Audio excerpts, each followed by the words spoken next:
Integrated farming जो है वो एक सस्टेनेबल एग्रीकल्चर का पार्ट है, जिसमें हम live stock, poultry, dairy, fisheries और क्रॉप प्रोडक्शन सभी को जोड़ के एक सिस्टम तैयार करते हैं, जिनमें सभी सेक्टर्स पे एक दूसरे को फ़ायदा होता है और जिसमें कम से कम पैसों की खर्च और इनपुट्स लगती है। हम आए हैं सासाराम से 10 किलोमीटर दूर एक गांव है, जहां की यहाँ पे एक देख सकते हैं ये पोल्ट्री फार्म है और यहाँ साथ साथ पोल्ट्री फार्म के साथ फिशरीज का भी तालाब टाइप में है और उसके साथ आगे खेती भी होता है। तो ये बेस्ट एग्जांपल है इंटीग्रेटेड फार्मिंग का। आइए हम जानते हैं इंटीग्रेटेड फार्मिंग यहाँ होता कैसे है।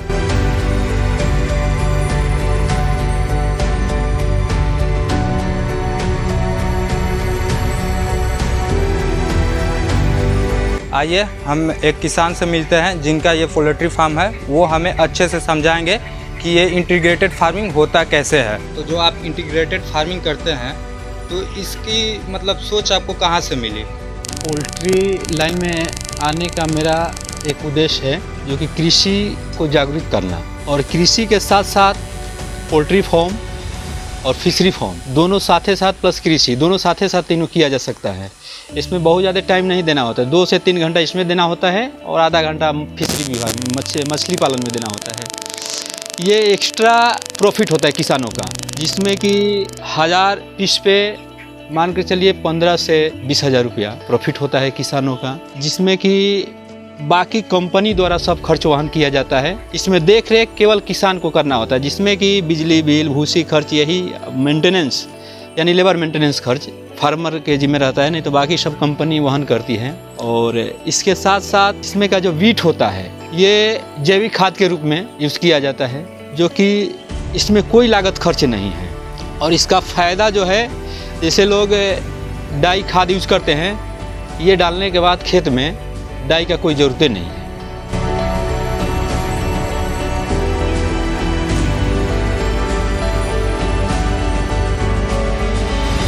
और दूसरी चीज़ कि आपका 30 से 35 दिन ये पोल्ट्री जो है आपको 2 से 2.5 किलो तैयार हो जाता है और निकल जाता है, यानी 30 से 35 दिन। फिशरी भी है कि 6 महीना तक लगता है निकलने में, लेकिन पोल्ट्री ही एक ऐसा लाइन है जो कि 30 से 35 दिन में आपका ये निकल जाता है।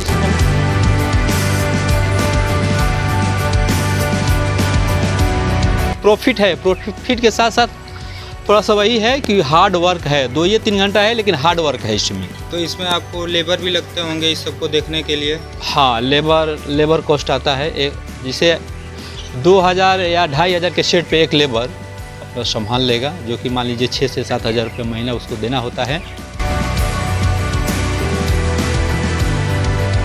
तो सर एक ये बताइए कि आपका ये पोल्ट्री से फिशरीज का क्या रिलेशन है? मतलब जैसे कि पोल्ट्री फार्म भी साथ में कर रहे हैं, फिशरीज भी कर रहे हैं, तो जैसे आप अभी बताएं कि इसका जो वेस्ट मटेरियल होता है वो खेत में जैविक खाद की तरफ यूज़ हो जाता है, तो फिशरीज में इसका क्या रिलेशन है? जैसे मुर्गा जो होता है वेस्ट हो जाता है, जैसे मोर्टलिटी हो जाता है। मोर्टलिटी होने के बाद ये फिशरी में भी एक क्वालिटी होता है जिसको बांगुर कहते हैं हम लोग। ये चूँकि मांसाहारी होती है मछलियाँ, बांगुर मछली मांसाहारी होती हैं, और इसको उसमें डाल दीजिए, ये अपना भोजन के रूप में यूज़ कर लेगी। ये नुकसान नहीं होगा, मरने के बाद भी प्रॉफिट ही प्रॉफिट है, चूँकि आपको फीड नहीं देना है। इसको डाल दिए उसमें, उसका भोजन हो गया।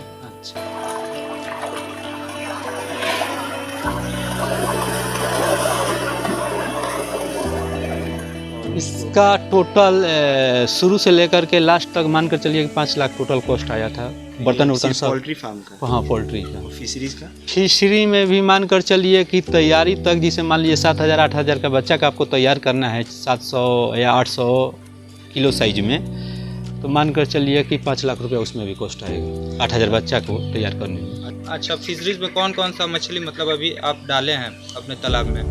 ये फंगासियस जिसको प्यासी कहते हैं, रूपचंद और रेहू भी है, बांगुर भी है, प्लस ये बिकेट हो गया, कोमलकार हो गया, लगभग सभी है। आइए हम जानते हैं कि पोल्ट्री फार्म में कौन कौन से इक्विपमेंट है और उन सभी इक्विपमेंट का क्या क्या यूज है। आइए अब हम जानते हैं, यहाँ जो हमारे किसान हैं उनसे हम जानेंगे कि पोल्ट्री फार्म में अलग अलग मतलब मुर्गियों को कैसे देख रेख किया जाता है और क्या क्या इसमें इक्विपमेंट जो जो लगा है, सभी इक्विपमेंट्स के बारे में अब हम इनसे जानेंगे। देखिए, आप बताइए हमें। जब ये छोटा चूजा रहता है, जिसको चूजा बोलते हैं इसको, ठीक है, जब चूजा रहता है तो इसको गोल ब्रूडिंग बनाया जाता है, जो कि ब्रूडिंग का बनाने का सामान ये है। पर ब्रूडिंग में ये आपका 300 से 400 पीस एक ब्रूडिंग में डाला जाता है। वो फिक्स है 300 से 400? हाँ, उसमें लिमिट है कि 300 से 350 400 उसमें डालना होता है।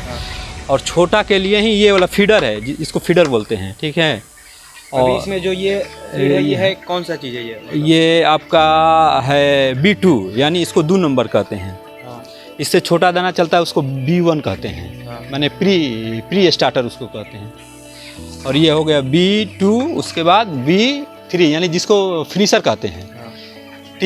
3 नंबर तक दाना आता है, बच्चा पे छोटा रहता है, उससे बड़ा थोड़ा आता है 2 नंबर, जिसको B2 कहते हैं, B3 को फिनिशर कहते हैं।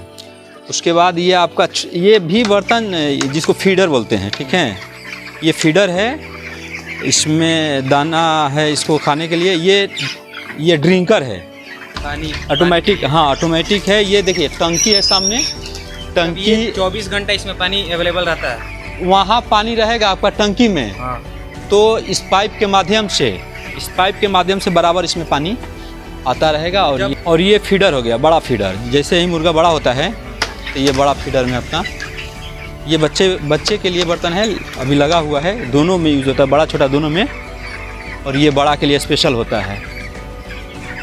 ये जो बर्तन है, कहाँ गया, वो सामने जो है वो छोटा वाला ड्रिंकर है, जो बच्चा चूजा रहता है जिसमें, वो छोटा वाला ड्रिंकर है अपना। ये फ़ैन, गर्मी के मौसम में फ़ैन इसलिए दिया जाता है चूँकि गर्मी में ये सब गर्मी बर्दाश्त नहीं कर मतलब पाते। ये जो फैन है ये 24 घंटा चलेगा गर्मी के मौसम में?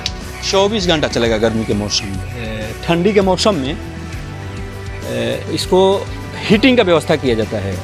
जिसे ये तिरपाल जो है बाहर वाला, बाहर से भी रहेगा, कवर कर देना होता कवर करना है, बाहर से भी, अंदर से भी कवर करना है। है, ठंडा हवा जो ठंडी हवा नहीं है। इसके बाद ऊपर से भी सेलिंग करना है, इसको सेलिंग करना होता है चूँकि उसको टेम्परेचर मिले। टेम्परेचर नहीं मिलेगा, अंदर का टेम्परेचर मेंटेन रहे, गर्मी हाँ गर्मी उसको मिले, नहीं तो ठंडी में भी बहुत ज़्यादा मोटिलिटी हो जाता है बच्चों का। तो उसको टेम्परेचर नहीं मिल पाएगा तो मोटिलिटी होना तो स्वाभाविक चीज़ है। और सबसे ज़्यादा प्रॉफिट ठंडी में ही होता है। देखिए कि पहले हम पोल्ट्री फार्म के बारे में जाने किसान से, अब हम जानते हैं फिशरी फार्म पे आए हुए हैं, फिशरीज़ के बारे में जाने कि किसान कैसे करते हैं। पोल्ट्री फार्म के बाद ये कब फिशरीज स्टार्ट किए हैं और कितने एरिया में है और इसमें कितना लागत लगा? थोड़ा ये इसके बारे आपका में मान बता कर चलिए कि 2 साल के बाद, पोल्ट्री के 1.5 या 2 साल के बाद फिशरी का काम शुरू किए, जिसमें कि मान कर चलिए 2 बीघा एरिया है इसका। 2 बीघा एरिया में मान कर चलिए कि 30,000 मछली का पालन उसमें होगा। 30,000 ये आपका मछली का बच्चा उसमें डलाएगा, जिसमें कि मान कर चलिए कि 30,000 में 6 महीना पर निकलेगा आपका 6 महीने। हाँ, इसका प्रोडक्शन जो है 6 महीना लगेगा, एक प्रोडक्शन निकालने में 6 महीना। जिसमें कि यदि 30,000 का आप बच्चा का मानकर चलिए कि 700 से 800 ग्राम का तैयारी करेंगे तो आपका 40 से 50 लाख रुपया, 40 लाख नॉर्मल मानकर चलिए 40 लाख रुपया तैयारी करने में आपको लगेगा। अच्छा, प्रॉफिट इसका तैयार करने में 40 हाँ, से 50। प्रॉफिट मान कर चलिए उसमें देखिए रेट के ऊपर होता है। जैसे अभी मान कर चलिए आज का जो रेट है ये 100 रुपया है, जबकि ठंडी का मछली का 100 रुपया कॉस्ट गिर जाता है। जी जी, 100 रुपया कॉस्ट गिर जाता है ठंडी का मछली में। क्योंकि होता क्या है कि ठंडी में ये मछलियाँ दाना नहीं खाती हैं, तो जो बॉडी वेट ठंडी से पहले आपका 400 ग्राम रहेगा वो बॉडी वेट 300 पे आ जाएगा, बॉडी वेट उसका नीचे आ जाएगा। तो 200 बॉडी वेट फिर आपको गर्मी में उठाने में फरवरी से फिर फीड शुरू करता है। तो फरवरी में जब फीड आप शुरू करिएगा तो 200 बॉडी वेट लेने में उसको जो है सो आप उसको दाना खिलाइएगा तब तो फिर बॉडी वेट आएगा 200 ग्राम। तो 200 का मार्जिन मान कर चलिए कि आपका 120 या 30 तक रेट रहेगा। 30 तक यदि रेट रहेगा आपका, 30 से 35 तक मान कर चलिए कि 35% आपका, 30 से 35% प्रॉफिट रहेगा आपका। अच्छा, जो ये मछली है पोखरा, ये जैसे आप बनाए छोटा छोटा हम बनाए हुए हैं, इसमें हर पोखरा में मतलब अलग अलग मछली रहती है कि सब मिक्स डालते हैं? इसमें देखिए, इसमें जो है मिक्स है।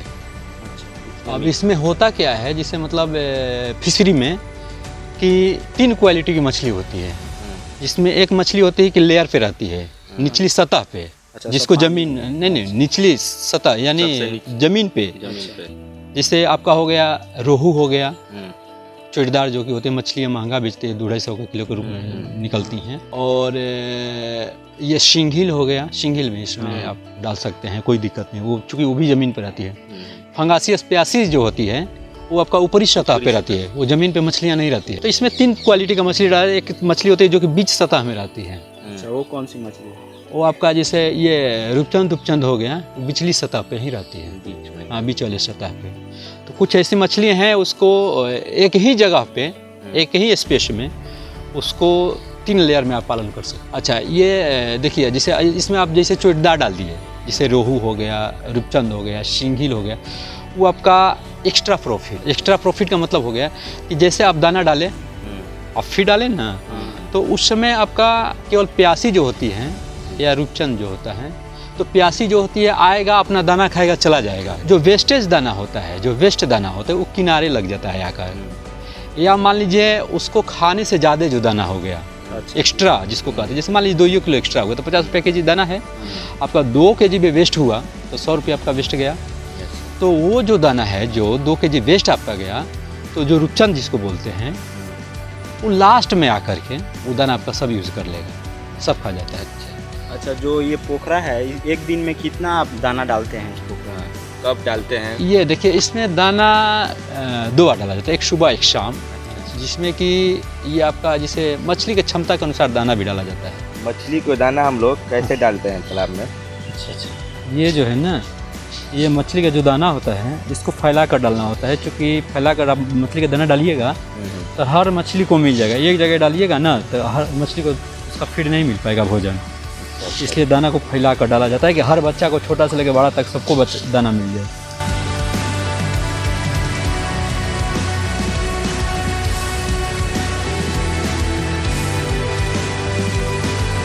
सर, जो किसान फार्मिंग करना चाहते हैं उनको आप क्या संदेश देना चाहते हैं?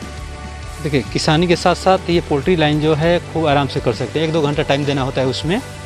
और आजकल का जो खेती है वो टेक्निकल खेती है, पहले वाला तो खेती है नहीं, महंगी खेती हो गया। इसमें थोड़ा सा खेती में भी दिमाग का यूज़ करना ज़रूरी होता है। इससे पहले के किसान करते क्या थे, खाद पे खाद, जैविक खाद डाला करते थे। पैदा जो है सो उस तरह का होता नहीं था। आजकल का टेक्निकल, समय से कब उसको क्या ज़रूरत है, जैसे पानी कब देना है, खाद कब देना है, उसका निराई गुड़ाई कब करना है, ये सब चीज़ पे विशेष ध्यान देना होता है। और पोल्ट्री में 1 से 2 घंटा समय देंगे तो पोल्ट्री का भी काम संभल जाएगा, कोई बहुत बड़ी चीज़ नहीं है। तो सर, आपके साथ में आपका पूरा इनकम प्रॉफिट कितना आ जाता होगा सालीना? सब आपको इंटीग्रेटेड फार्मिंग से, पोल्ट्री, फिशरीज और ये आपके खेती से कितना मतलब टोटल आपका जैसे खर्चा कितना लगता है और टोटल इनकम आपका कितना आता है? वैसे आप महीने का एक बता दीजिए, आपका महीने का कितना इनकम आपका होता होगा, ताकि आइडिया लग सके सबको कि इंटीग्रेटेड फार्मिंग से कितना, वही मान कर छोटी यूनिट से कितना, मतलब मान कर चलिए महीना में मान कर चलिए 40,000 रुपये मंथली आप जोड़िएगा तो मतलब 40,000 आपका प्रॉफिट महीने का। हाँ, और आसानी से आप यहाँ अपने घर पर रह के टोटल लेकर के, फिशरी सब लेकर। और मेरा आपसे एक और सवाल था कि आप बातचीत से आप काफ़ी पढ़े लिखे लगते हैं, तो आप थोड़ा हमें ये अपने पढ़ाई लिखाई के बारे में बताइए कि कब कहाँ से आपने पढ़ाई शुरू की। और देखिए, मेरा जो है हाई स्कूल बनारस से हुआ, ग्रेजुएशन एसपी जन कॉलेज सासाराम से हुआ। उसके बाद कुछ हम मेडिकल का भी काम किए, जो कि मेडिकल मतलब दवाई मेडिसिन इंचार्ज हम थे, मेडिसिन का काम हम किए हैं। उसके बाद हमारा ये शिक्षा मित्र में सेनुआर पंचायत में भानपुर गांव में मेरा हो गया था टीचर,